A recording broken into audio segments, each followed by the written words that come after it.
In the book of Chronicles, Satan is depicted as inciting King David to call for a census.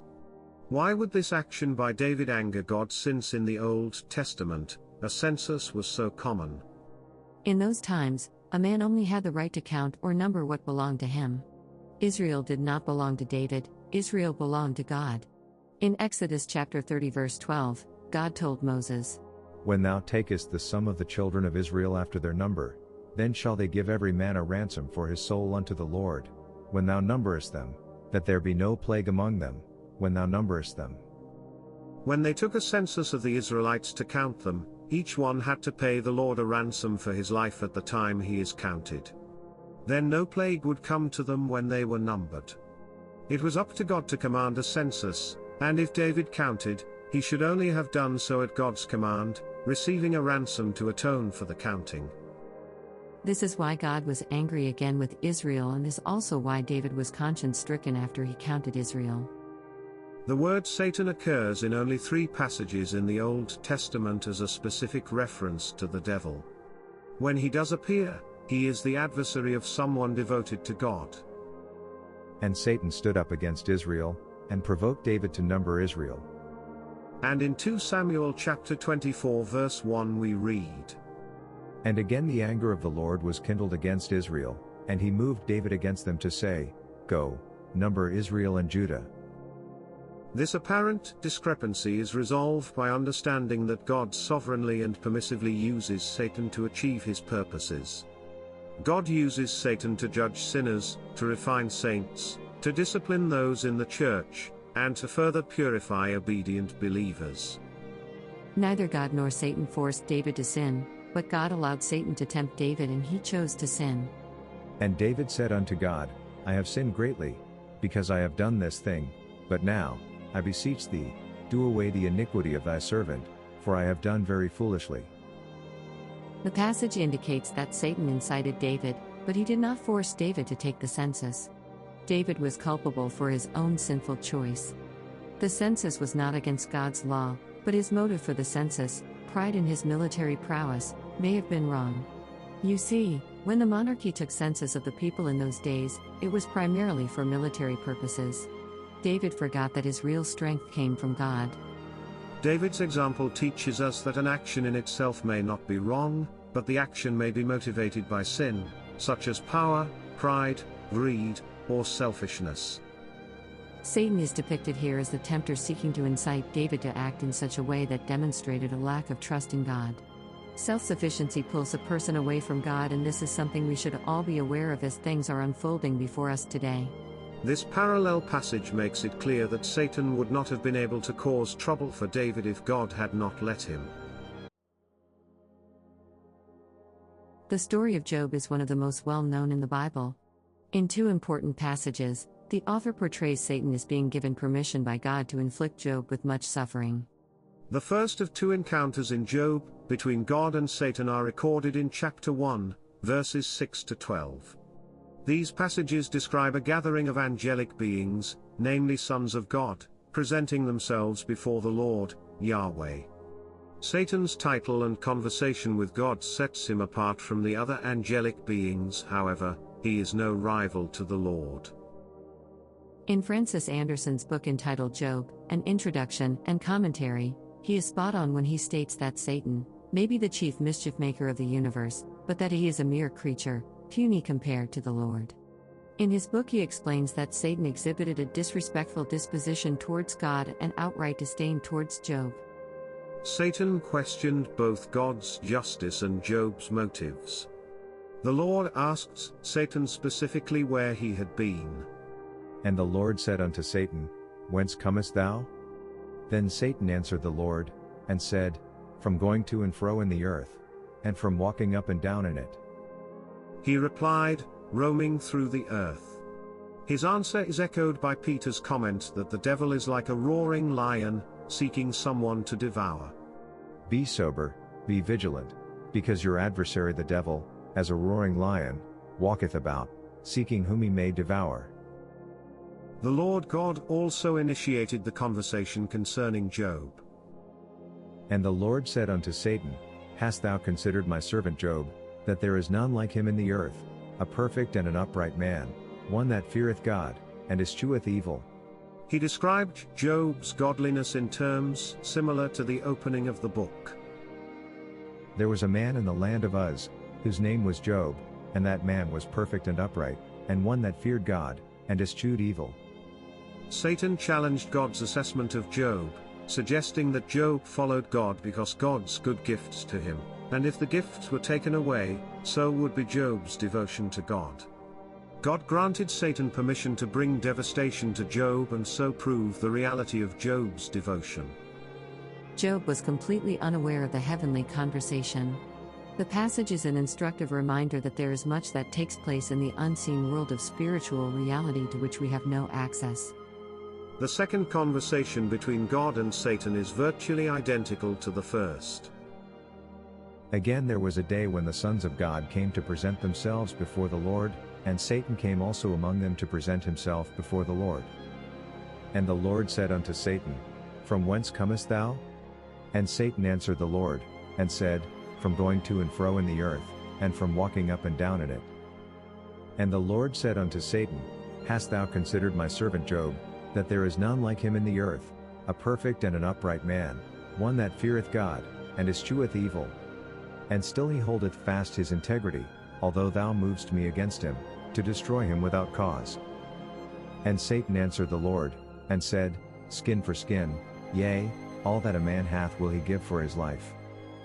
But put forth thine hand now, and touch his bone and his flesh, and he will curse thee to thy face. And the Lord said unto Satan, Behold, he is in thine hand, but save his life. God reminded Satan that despite the devastation inflicted on Job, he remained devoted to God. Satan challenged God's assessment again, alleging that if Job's health were taken from him, he would curse God. Then the Lord granted Satan permission to inflict Job's body, but Satan was not permitted to take Job's life. Job again proved his devotion to God despite horrific suffering and ignorance of its purpose. From the first 2 chapters of the book of Job, we learn a great deal about Satan. First, Satan is accountable to God. All angelic beings, good and evil, are compelled to give an account of themselves to God. And the Lord said unto Satan, Behold, he is in thine hand, but save his life. So went Satan forth from the presence of the Lord, and smote Job with sore boils from the sole of his foot unto his crown. Second, his thoughts are open to God. And the Lord said unto Satan, Whence comest thou? Then Satan answered the Lord, and said, From going to and fro in the earth, and from walking up and down in it. God knew Satan's ill intents toward Job. Third, Satan is not omnipresent or omniscient. He can be at only one place at a time. Now there was a day when the sons of God came to present themselves before the Lord, and Satan came also among them. And the Lord said unto Satan, Whence comest thou? Then Satan answered the Lord, and said, From going to and fro in the earth, and from walking up and down in it. His demons aid him in his work, but he is limited as a created being. He is unable to read people's minds or know the future. Then Satan answered the Lord, and said, Doth Job fear God for naught? Hast not thou made a hedge about him, and about his house, and about all that he hath on every side? Thou hast blessed the work of his hands, and his substance is increased in the land. But put forth thine hand now, and touch all that he hath, and he will curse thee to thy face. If he had such ability, he would have known that Job would not turn against God, despite the horrific circumstance he endured. Fourth, Satan is not permitted to act outside of God's sovereign permission. And the Lord said unto Satan, Behold, all that he hath is in thy power, only upon himself put not forth thine hand. So Satan went forth from the presence of the Lord. And the Lord said unto Satan, Behold, he is in thine hand, but save his life. Fifth, Satan is a real, supernatural being who is active on earth. Sixth, this passage also teaches that what takes place on earth is often the outworking of something taking place in the unseen world of spiritual realities. The devil, or Satan, was named Lucifer in heaven, and he was proud and arrogant.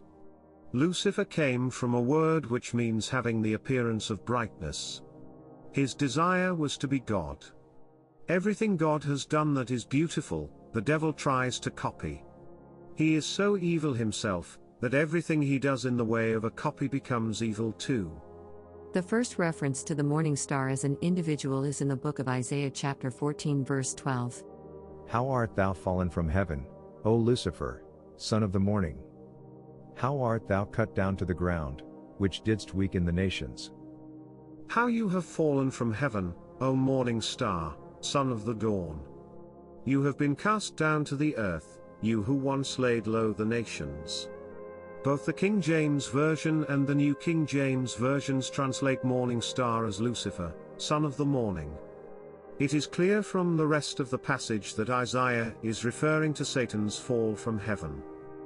In contrast, however, we find that Jesus, in Revelation chapter 22 verse 16, unmistakably identifies himself as the bright and morning star. I, Jesus, have sent mine angel to testify unto you these things in the churches. I am the root and the offspring of David, and the bright and morning star. So why would both Jesus and Satan be described as the morning star? Further research tells us that the concept of the morning star is not the only concept that is applied to both Jesus and Satan. In Revelation chapter 5 verse 5, Jesus is referred to as the Lion of the tribe of Judah. And one of the elders saith unto me, Weep not, behold, the Lion of the tribe of Judah, the root of David, hath prevailed to open the book, and to loose the 7 seals thereof. In 1 Peter chapter 5 verse 8, Satan is compared to a lion, seeking someone to devour. Be sober, be vigilant, because your adversary the devil, as a roaring lion, walketh about, seeking whom he may devour. The point is this: both Jesus and Satan, to a certain extent, have similarities to lions. Jesus is similar to a lion in that he is the king, he is royal and majestic. Satan is similar to a lion in that he seeks to devour other creatures. That is where the similarities between Jesus, Satan, and lions end, however. Jesus and Satan are like lions in very different ways. The idea of a bright morning star is a star that outshines all the others, and Jesus is the one who is called bright. Satan was a morning star. Jesus, as God incarnate, the Lord of the universe, is the bright and morning star. Jesus is the most holy and powerful light in all the universe. So, while both Jesus and Satan can be described as morning stars, in no sense is this equating Jesus and Satan. Satan is a created being. His light only exists to the extent that God created it. Jesus is the light of the world. Only Jesus' light is bright and self-existent. As long as I am in the world, I am the light of the world. Satan may be a morning star, but he is only a poor imitation of the one true bright morning star, Jesus Christ, the light of the world. Satan was originally created as one of God's highest angels, possessing all angelic attributes, who led angels in a rebellion. In various passages throughout the Bible, he is described as the originator and chief practitioner of sin, referred to as that wicked one. He is a thief and destroyer, a deceiver, murderer, and liar.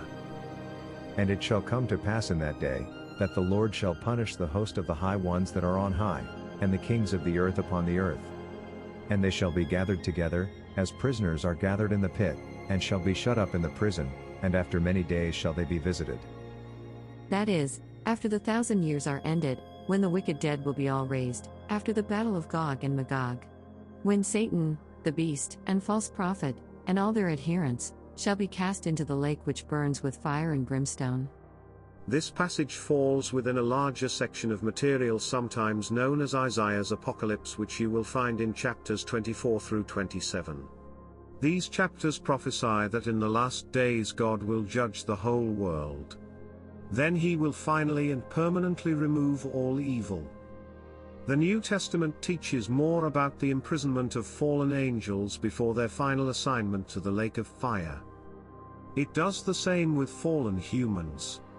This verse announces the preliminary punishment of both angelic and human princes.